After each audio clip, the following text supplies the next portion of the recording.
고린도후서 1장 1절로 11절 우리 다 같이 함께 한 목소리로 합독합니다.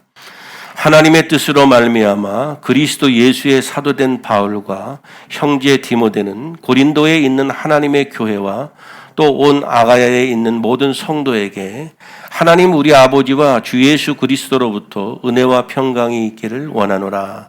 찬송하리로다. 그는 우리 주 예수 그리스도의 하나님이시요 자비의 아버지시요 모든 위로의 하나님이시며 우리의 모든 환난 중에서 우리를 위로하사 우리로 하여금 하나님께 받는 위로로서 모든 환난 중에 있는 자들을 능히 위로하게 하시는 이시로다. 그리스도의 고난이 우리에게 넘친 것 같이 우리가 받는 위로도 그리스도로 말미암아 넘치는도다. 우리가 환난 당하는 것도 너희가 위로와 구원을 받게 하려는 것이요 우리가 위로를 받는 것도 너희가 위로를 받게 하려는 것이니 이 위로가 너희 속에 역사하여 우리가 받는 것 같은 고난을 너희도 견디게 하느니라. 너희를 위한 우리의 소망이 견고함은 너희가 고난에 참여하는 자가 된 것 같이 위로에도 그러할 줄을 알미라.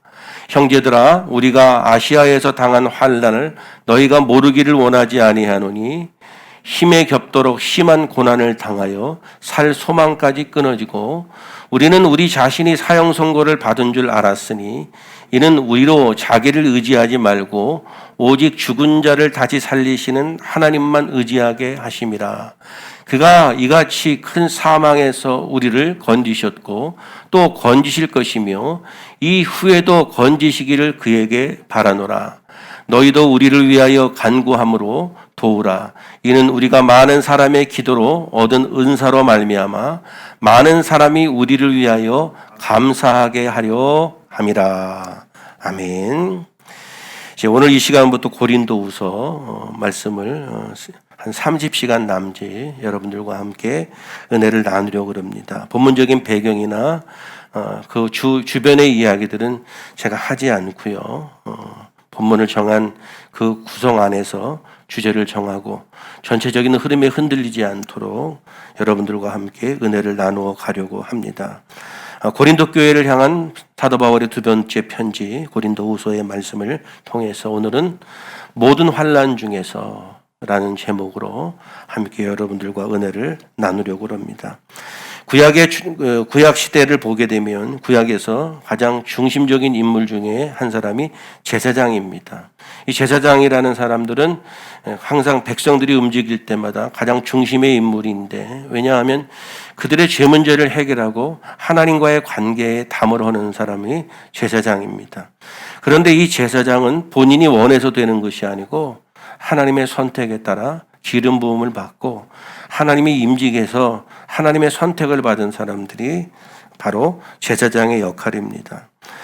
그래서 이것은 하나님이 주신 사명이기 때문에 이거는 자기들의 생각과 관계없이 이 사람들은 순종해서 그 일을 감당해야 됐습니다.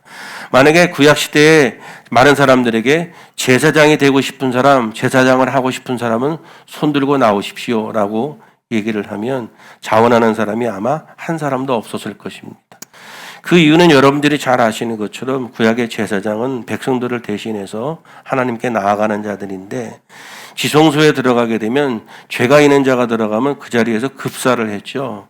그래서 실제적으로 제사장들이 입은 옷 맨 끝단에 보면 방울이 달려 있었는데 이 방울이 달려 있는 이유는 그들이 움직일 때마다 방울 소리를 듣게 해서 지성소에 들어가면은 그들의 모습을 볼 수 없기 때문에 그들이 살아있는지 죽어있는지 움직이고 있는지 아닌지를 이 방울 소리를 통해 확인하는 거거든요. 이 사람들이 지성소에 들어갈 때 얼마나 두려웠을까요?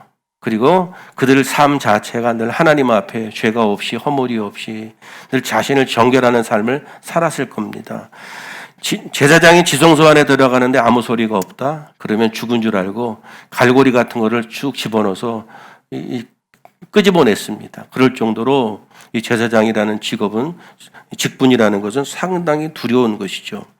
신약에 넘어오게 되면은 신약에서는 신자가 제사장이라고 말하죠. 그 이유는 뭐냐 하면 예수 그리스도가 우리의 죄를 위해서 십자가에 감당하시고 십자가에서 죽음을 당하시는 그때 성막에 있는 휘장이 찢기지 않습니까? 지성소에 휘장이 찢겨서 그 이전에는 구약 시대에는 제사장을 통해서 하나님 앞에 나아가고 죄 문제가 해결돼야 하나님 앞에 나아갔는데 예수님이 큰 제사장이 되셔서 본인이 제물이 되심으로 이제는 하나님 앞으로 모든 사람들이 다 나갈 수 있다. 이것이 칼빈이 주장했던 만인 제사장론이라는 거죠. 그래서 이 제사장의 역할을 이제 신약 시대에는 우리가 제사장입니다. 제가 이 이야기를 하는 이유는 뭐냐 하면 제사장이라는 사람은 자기가 희생함으로 다른 사람을 살리는 존재입니다. 그래서 구약 시대에는 이것이 사명이었기 때문에 하기 싫어도 사명으로 했거든요. 실제적으로 그 일을 하다가 죽은 사람도 있는 것이고 항상 두려운 마음으로 그 역할을 감당했던 사람들이 제사장이었는데 신약으로 넘어오면 저와 여러분들이 제사장이라 이거예요. 이 사람들은 뭐예요? 자기의 희생으로 다른 사람들을 살리는 사람들이다. 한마디로 말하면 자기를 위해서 살지 않은 사람이었다라는 이야기를 하는 것이고 오늘 이 고린도후서를 시작하면서 가장 여러분들에게 먼저 던지는 메시지는 저와 여러분들이 신자로서 살아있는 이유는 바로 이것이다. 신자는 자기를 위해 살아가는 존재가 아니고 타인을 위해서 살아가고 타인을 위해서 존재하는 자가 신자다라는 이야기입니다. 교회 공동체나 성도들이 타락하는 이유는 사명감을 잃으면 타락합니다.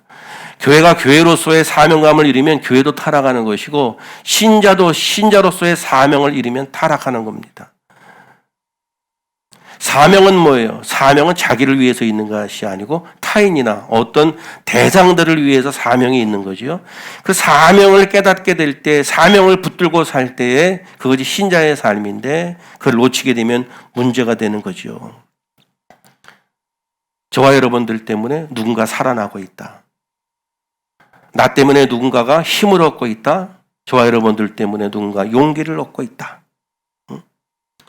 이게 중요한 포인트거든요. 나 때문에 누군가가 하나님 앞에 생명을 얻고 천국 백성이 되었다. 이게 중요한 부분들이죠. 사랑하는 여러분, 저와 여러분들은 오늘 이렇게 숨쉬고 살아있는데 하나님 앞에서 사명을 생각하고 우리에게 주어진 임무를 생각할 때 우리가 살아있다는 그 자체가 하나님의 은혜입니다. 그리고 그 하나님의 무한한 은혜를 받고 있는 저와 여러분들이 이 아침에 깨달아야 될 것은 내가 살아 숨쉬고 있음에 나 때문에 다른 사람들이 숨쉬고 그들에게 소망이 있게 하는 것이 우리의 존재하는 이유라고 하는 것을 오늘 말씀을 통해서 우리가 함께 나눌 수 있기를 바랍니다. 자, 여러분 보십시오. 예수님이 대제사장으로 이 땅에 오셨죠. 히브리서에 보면은 그렇게 표현을 하는 거예요. 예수님이 대제사장으로 오셔서 결국은 주님이 십자가에 죽으셨습니다. 고난을 당하시고 마지막에는 십자가에 죽으셨는데 결국 그 십자가의 죽음은 자신을 위한 것이 아니고 남을 위해서 죽으신 거죠.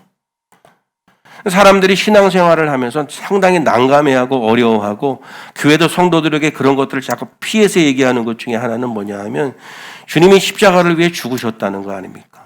당신도 십자가를 위해 죽으라는 거 아닙니까? 이 얘기가 어려운 것은 뭐냐 하면 주님이 십자가의 죽으심과 고난은 자기를 위한 것이 아니고 타인을 위해서 그랬다 이거예요. 그것이 우리에게 주는 메시지는 뭐냐면 당신도 타인을 위해서 고난을 당하고 타인을 위해서 당신이 손해를 보고 피해를 보고 어떤 일이 있다 할지라도 타인을 위해서라면 그것을 동참해라. 이것이 성경의 요구 아닙니까? 그러므로 많은 사람들이 그 요구에 머뭇거리고 그리고 그것은 교과서에 나온 이야기고 실제적으로는 예수를 믿음으로 그 십자가, 예수님이 지셨던 십자가에 동참하기보다는 그 십자가를 통해서 우리에게 주어지는 유익이나 어떤 혜택에 대한 것에 관심이 있고 성경을 자꾸 그런 식으로 자기들 식으로 성경을 해석을 해서 달콤한 이야기로 바꿔놨잖아요. 그런데 그거를 한 걸음 더 들어가서 보면 그것이 축복을 방해하는 요소들이거든요. 사랑하는 여러분, 저와 여러분들은 우리의 존재의 이유를 알고 사명에 충실하고 내가 왜 이 땅에 숨쉬고 있는지를 알 때에 그거를 깨닫고 살아갈 때 그 안에 하나님의 은총과 축복이 있고 믿음의 사람들이 다 그렇게 살아왔고 그렇게 쉽지 않은데 그 길을 선택했을 때 하나님의 놀라우신 역사와 인도하심이 그들의 삶 가운데 나타났거든요. 여러분 예수를 믿음으로 예수를 믿는 그것 때문에 예수님이 우리의 삶의 고통을 다 걷어갈 것이다. 그런 기대감이 있다면 제발 우리 에슬라모 교회 성도님들은 그 기대감을 좀 포기하실 수 있기를 바랍니다. 실제적으로 여러분들이 예수를 믿음으로 우리가 지고 있는 어려움과 고통을 다 걷어가시던가요? 저는 안 걷어가시던데요. 남들 고통스러운 거 다 감당도 하고 이모저모로 겪을 거 다 겪고 그러던데요. 여러분, 사람들이 타락하게 되는 이유 중에 하나는 뭐냐 하면 신앙의 목표가 잘못되었을 때 교회고 개인이고 타락하는 거예요. 성경이 말하는 가장 큰 주제가 뭡니까? 성경이 말하고 있는 가장 큰 주제는 하나님 사랑, 이웃 사랑이잖아요. 구약에는 10계명이 있고 신약에는 3계명이 있는데 구약의 10계명은 바로 뭐예요? 하나님을 향한 계명이 4가지고 이웃을 향한 계명이 6가지 아닙니까? 하나님 사랑, 이웃 사랑이라는 거죠. 하나님을 사랑한다면 이웃을 하라는 이야기 아닙니까? 네가 하나님을 사랑하는 것을 이웃에게 증명해서 그들로 하여금 하나님의 사랑을 경험하게 하라고 하는 것이 계명 아닙니까? 예수님이 오셔서 3계명을 주셨는데 하나님을 사랑하고 내 이웃을 내 몸과 같이 사랑하라는 거 아닙니까? 하나님의 사랑을 증거하고 하나님의 사랑을 나타내는 것이 당신들의 사명이라는 것이 이 땅에 존재하는 이유라고 하는 것이 성경이 우리에게 말씀하는 것인데 오늘날 많은 사람들은 신앙생활하면서 우리의 신앙과 믿음이 우리를 어떤 고통에서부터 해방시켜 줄 것이다. 이런 기대감들을 갖고 신앙생활하는 사람들이 많은데 정말 그렇던가요? 그래서 그런 기대감을 가지고 신앙생활을 했던 사람들은 삶의 어려움을 겪게 되면 도대체 하나님이 왜 이러시는 거야? 내가 그렇게 어떻게 하나님을 섬겼는데 정말 나한테 이래도 되는 겁니까? 제발 앞으로 내 인생에 간섭하지 말아주세요. 이렇게 얘기하는 사람들도 있거든요. 여러분, 궁극적으로 신앙은 눈물도 없고 걱정도 없는 천국으로 우리를 인도할 것입니다. 그것이 우리가 가지고 있는 소망이죠. 근데 많은 사람들이 예수를 믿으면서 착각하는 것은 우리가 가지고 있는 신앙 때문에 넘어져도 무릎이 안 깨지고 물에 빠졌는데도 물 한 모금도 안 먹고 살아나고 이런 게 간증이 돼버리고 놀라운 하나님의 역사처럼 돼버렸는데 물론 그것이 간증일 수 있죠. 인생을 살아가다 보면 하나님의 역사하심이 있으니까요. 중요한 것은 신앙이 나로 하여금 이 세상을 살아나가는데 어떤 어려움이나 고통에서부터 완전히 해방시켜 주실 것이라는 기대감을 버리라 그런 이야기를 하는 겁니다. 저와 여러분들은 이 땅에서 예수를 믿음으로 하나님이 우리에게 베푸신 은혜, 자비, 사랑 그런 것들을 저와 여러분들을 통해서 드러내는 존재가 신자의 삶이다. 그런 은혜가 있기를 주님의 이름으로 축복합니다. 여러분, 세상은 언제나 행복해지기를 원해요. 사람들이 편해지기를 원해요. 그래서 항상 기업에서 물건을 파는 사람들도 계속 뭐예요? 사람들이 기대감을 갖고 조금 더 만족감을 주기 위해서 지금 이번에 만드는 제품에 전부 다 모든 것을 드러낼 수도 있지만 아껴서 다음 거에 조금 집어넣고 다음 거에 조금 집어넣고 이러면서 뭐예요? 사람들로 하여금 기대감을 높이고 그 물건을 사게 하잖아요. 요즘 사람들의 세상 심리를 너무나 잘 알죠. 사람들은 계속 행복해지기를 원하고 편안해지기를 원하고 그래요. 사람들은 자꾸 그걸 연구하는 거예요. 그런데 문제는 뭐냐 하면 교회 공동체 안에서도 많은 신자들에게 행복해지는 비결을 가르친다 이거예요. 편안해지는 비결을 가르치고 어떻게 하면 인생이 잘 꼬이지 않고 잘 될 것을 가르치고 이렇단 이야기예요. 성경이 그런 우리에게 비결을 가르쳐 주는 걸까요? 제가 보는 성경에는 전혀 그런 얘기는 없던데요. 교회 공동체 안에서도 세상의 짐을 다 벗어버리고 행복을 찾는 어떤 것들을 자꾸 가르치려고 하는 욕구들이 있는데 여러분, 우리가 그래서 교회 다니는 거 아닙니다. 그래서 신앙생활 하는 거 아니에요. 상담이라는 거 있죠. 상담. 저는 상담에 대해서 이상하게 생각하는 사람은 아닙니다. 저도 그거를 공부를 했던 사람이기 때문에.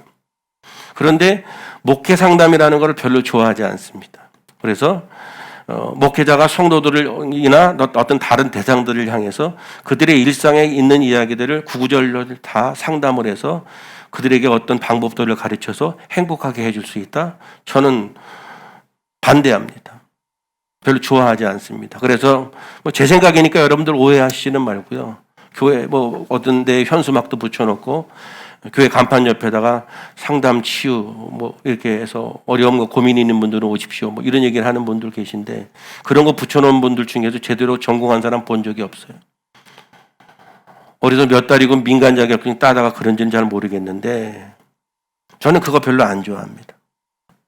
우리 교회도 입구에 있죠. 우리도 임내 찬양에도 수고하고 무거운 짐진 자들아 다 내게로 오라 내가 너희를 편히 하리라.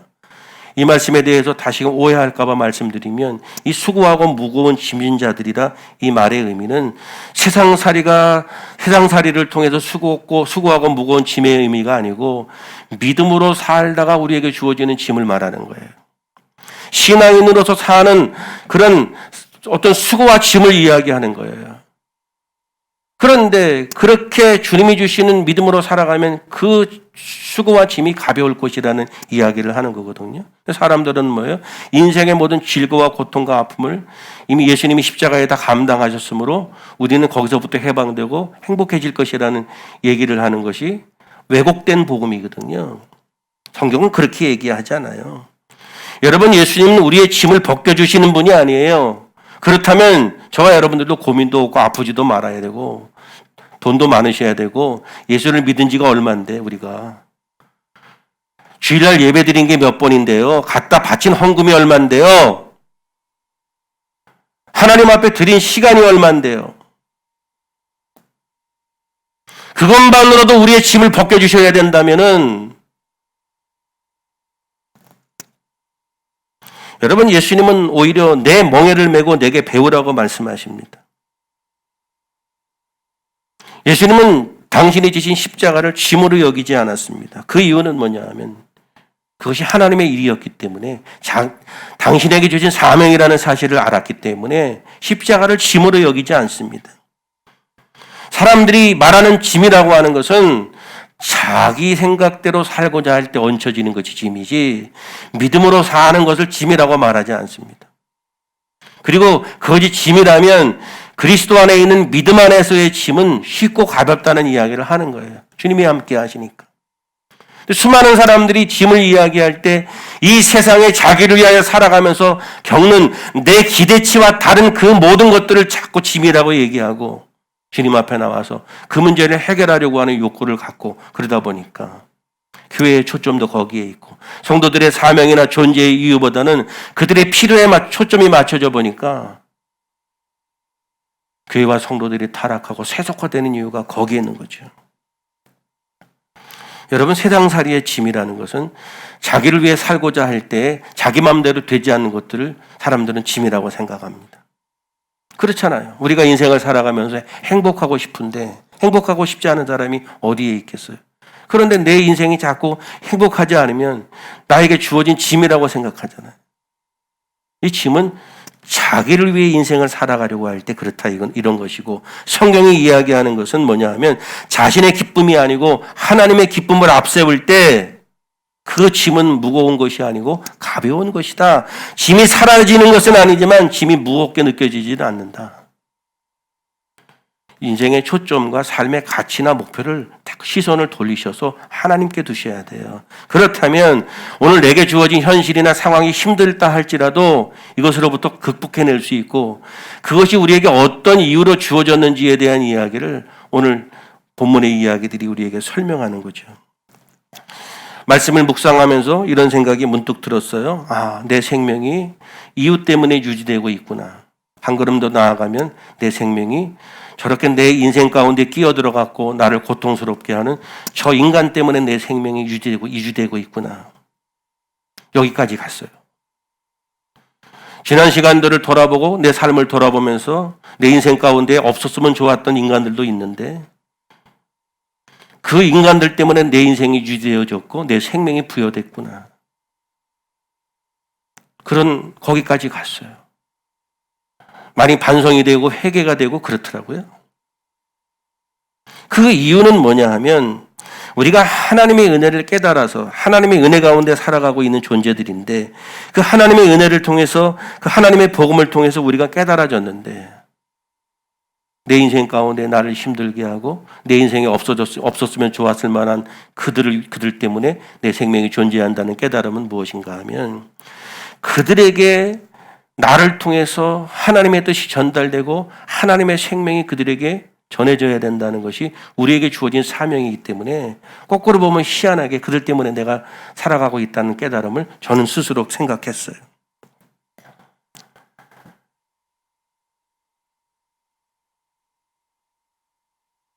우리로 하여금 그 일을 감당하게 하기 위해서, 그들에게 생명을 전하고 하나님의 뜻을 전달하게 하기 위해서 그들을 우리 주변에 두셨다? 로마서 9장 1절 이후에 보면 사도 바울의 마음이 잘 나타나 있는데, 내가 그리스도 안에서 참말을 하고 거짓말을 아니하노라. 내가 큰 근심이 있는 것과 마음에 그치지 않는 고통이 있는 것을 내 양심이 성령 안에서 나로 더불어 증거하노니, 나의 형제 곧 고륙의 친척을 위하여 내 자신이 저주를 받아 그리스도에게서 끊어질지라도 원하는 바로다. 무슨 얘기죠? 내 백성, 내 주변의 인간들이 구원받는 일이라면 내가 저주를 받아서 그리스도에게서 끊어져도 좋다. 이 사도 바울의 생각이거든요. 속 터지죠. 사도 바울의 생각이거든요, 이게. 내가 저주를 받아서 그리스도에게도 끊어져도 나는 좋다. 그들이 구원을 받고 그들에게 생명이 주어진다면 감수하겠다. 오늘 본문의 이야기도 이러한 마음으로 고린도 교회 성도들을 향해서 메시지를 전하고 있는, 편지를 쓰고 있는 사도 바울의 이야기를 우리가 만날 수 있습니다. 오늘 본문의 이야기를 쭉 읽다가 보니까 환난의 이야기가 주를 이루고 있죠. 말 그대로 사도 바울이 겪었던 환난의 이야기가 등장하고 있습니다. 우리는 사도나 선지자나 순교자들의 환난의 이야기를 하면 그냥 그 사람들은 그 사람들이니까 순교를 했겠지. 그 사람들은 사도고 선지자니까 그런 인생을 살고 그렇게 사는 것이 너무나 당연하지라고 여겨버리는데, 아까도 말씀드린 것처럼 제사장이 우리가 제사장이고 우리가 사도고 우리가 왕이고 우리가 선지자고 신약으로 넘어오면 그렇게 다 정리가 되잖아요. 그 얘기는 무슨 이야기냐면 그들이 살았던 인생처럼 우리의 인생에도 그런 숙제가 주어졌고 그런 사명이 주어졌다는 이야기를 알아야 된다는 얘기거든요. 그래서 오늘날 많은 사람들이 예수를 믿으면서도 하나님의 말씀과 얼마나 거리가 멀어졌는가 하면 전혀 사명하고는 관계없이 살아가고 예수를 믿으면서 어떤 혜택을 보려는 사람들만 지천에 깔렸잖아요.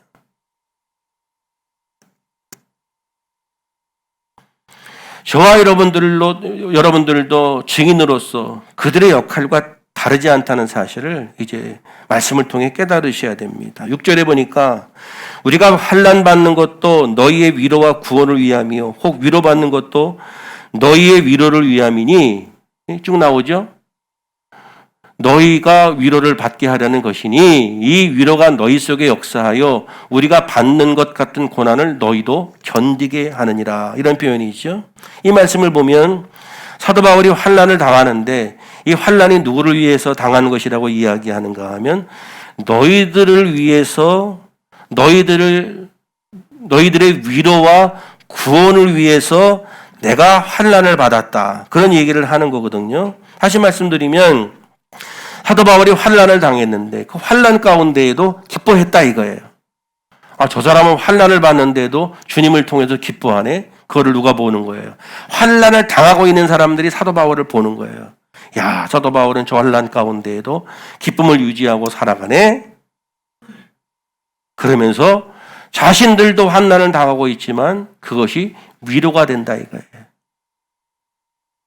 자, 여러분, 우리는 각자의 다 인생의 스토리들이 다 다릅니다. 저는 저의 인생의 스토리가 있고 다 다르죠. 그런데 그 인생의 스토리는 다 다양해요.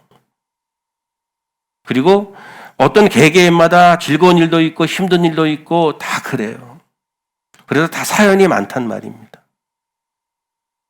그런데 예수를 믿는 사람들은 자신의 모든 인생의 스토리들이 기쁨이든 슬픔이든 어떤 것이든 그것을 통해서 하나님이 증명되어져야 되고 그것을 통해서 다른 사람들에게 하나님이 소개되어져야 된다. 이게 우리에게 주어진 사명이다. 사도 바울은 자신이 환난을 겪는데, 아까도 뒤에 가도 나오겠지만은 환난을 겪는데 정말 힘든 환난을 겪잖아요. 그런데 내가 받고 있는 이 환난을 받고 있는 너희들을 위한 것이라는 이야기를 하는 거예요. 실제적으로 사도 바울은 고난 가운데에도 기뻐하고 환난 가운데에도 낙심하지 않고 자족하는 믿음으로 살았다는 것을 우리가 너무나 잘 알잖아요. 그래서 말하는 거예요. 너희들은 내가 겪은 환난에 대해서 꼭 기억하기를 바래. 사도 바울은 자신이 겪는 환난에 대해서 억울해하지 않습니다. 사명이 없고 믿음이 약한 사람들은 자신이 받는 환난에 대해서 억울해합니다.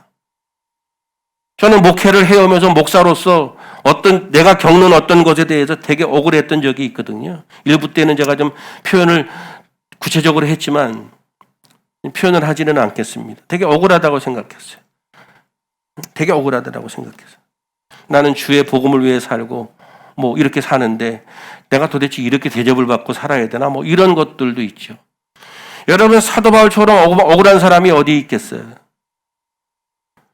사도 바울은 정말 억울한 사람이거든요. 그렇게 복음을 전하고 애쓰고 그냥 예수를 위해 살았던 사람인데 몸은 성치 않지요.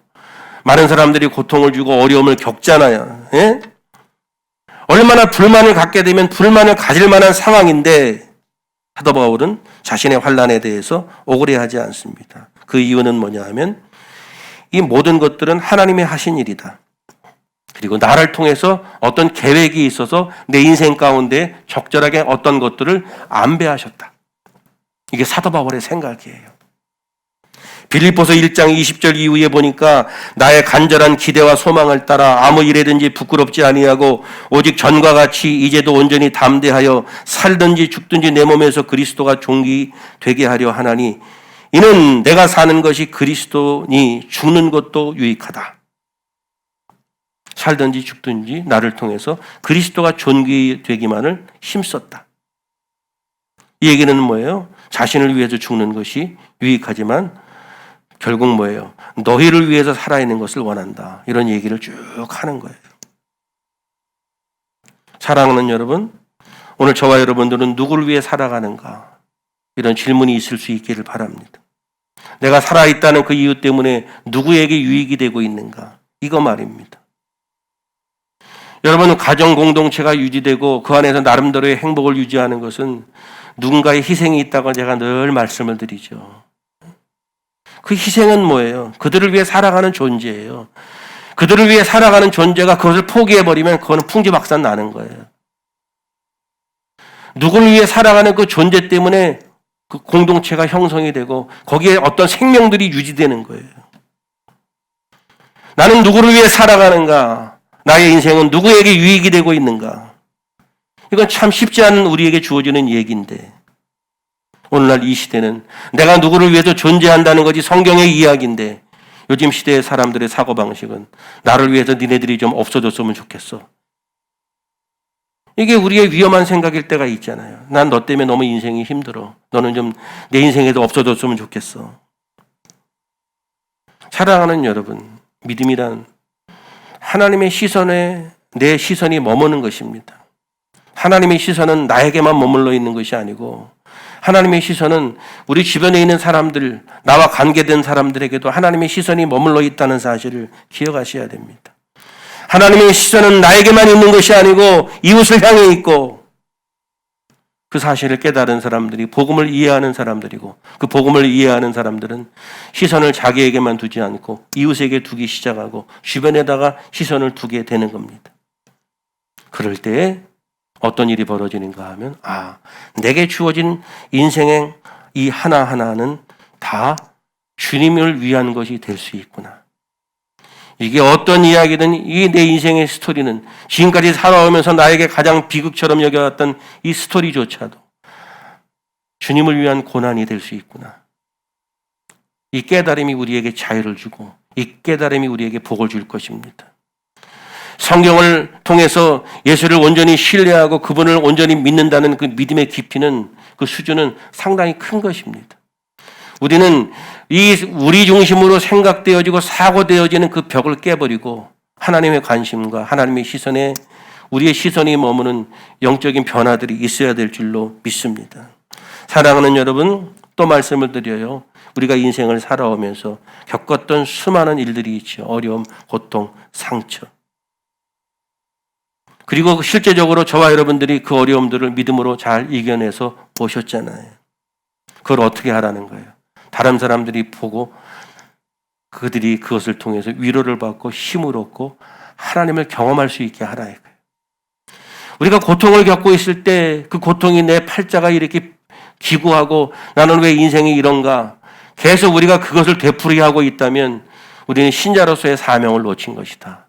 어느 순간부터 그것을 깨달아서 하나님으로 믿음으로 그것을 승화시키고 그럼에도 불구하고 기쁨으로 살아가는 그 모습을 볼 때 그런 비슷한 상황에 처해 있는 사람들이 자신의 문제들을 어떻게 믿음으로 바꾸어 나가고 하나님이라는 생명을 그들에게 부여될 수 있을 것인지 이게 우리에게 주어진 사명이다.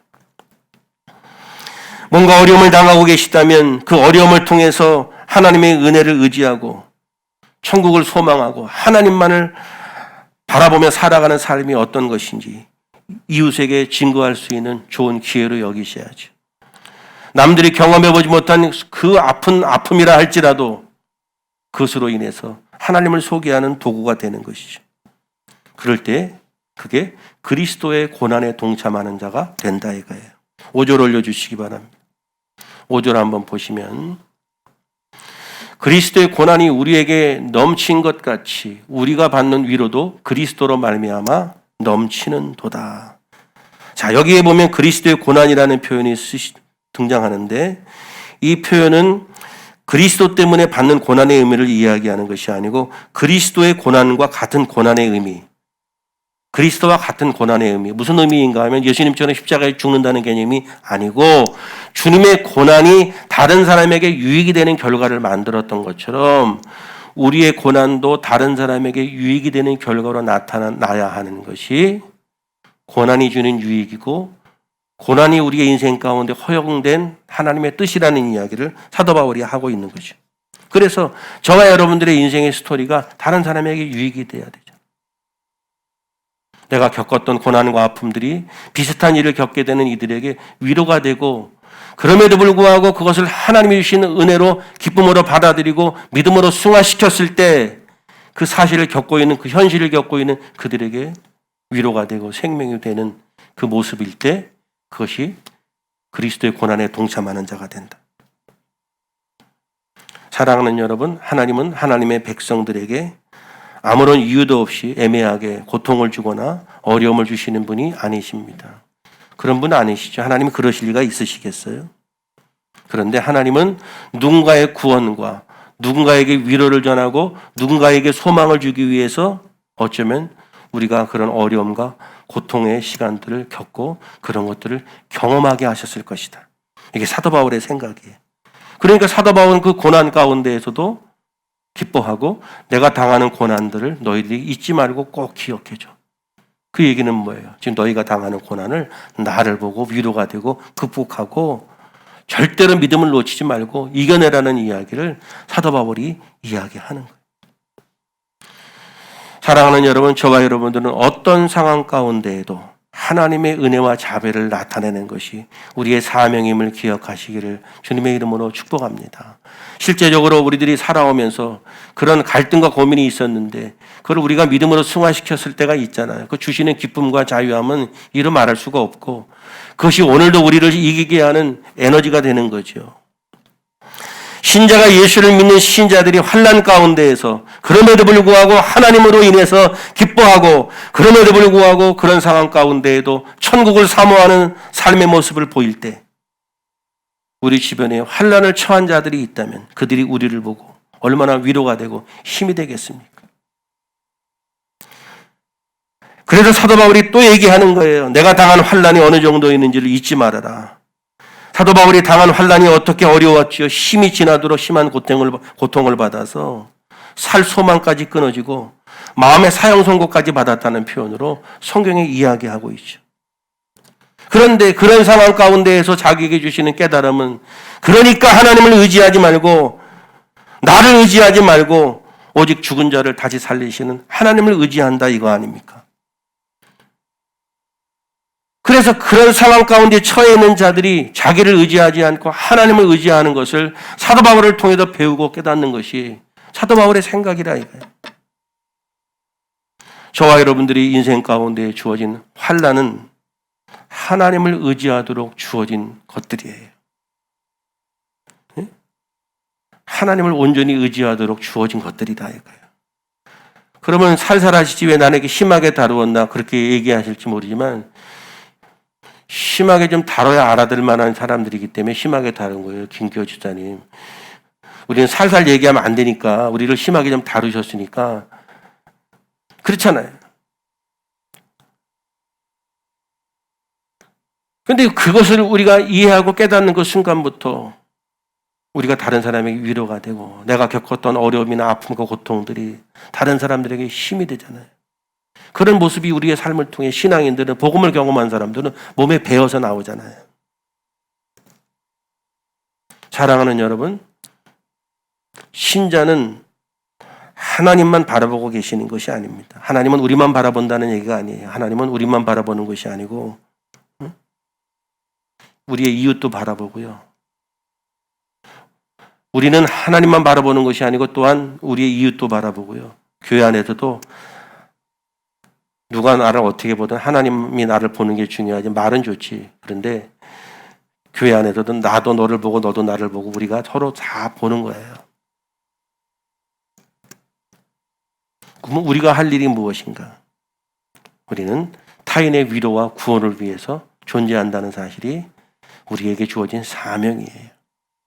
그 사명을 깨달을 때 우리에게 주어진 환난이나 고통이 우리 꼭 낙심해야 될 이유가 아니고 좌절해야 될 이유가 아니고 그것을 통해서 하나님이 담겨진 하나님의 뜻이 있다는 것을 깨닫는 거예요. 그래서 그 사명을 붙들고 거기에 집중하기 시작할 때 우리에게 주어진 현실을 이기고 극복할 수 있는 에너지가 거기에서 주어지는 거죠.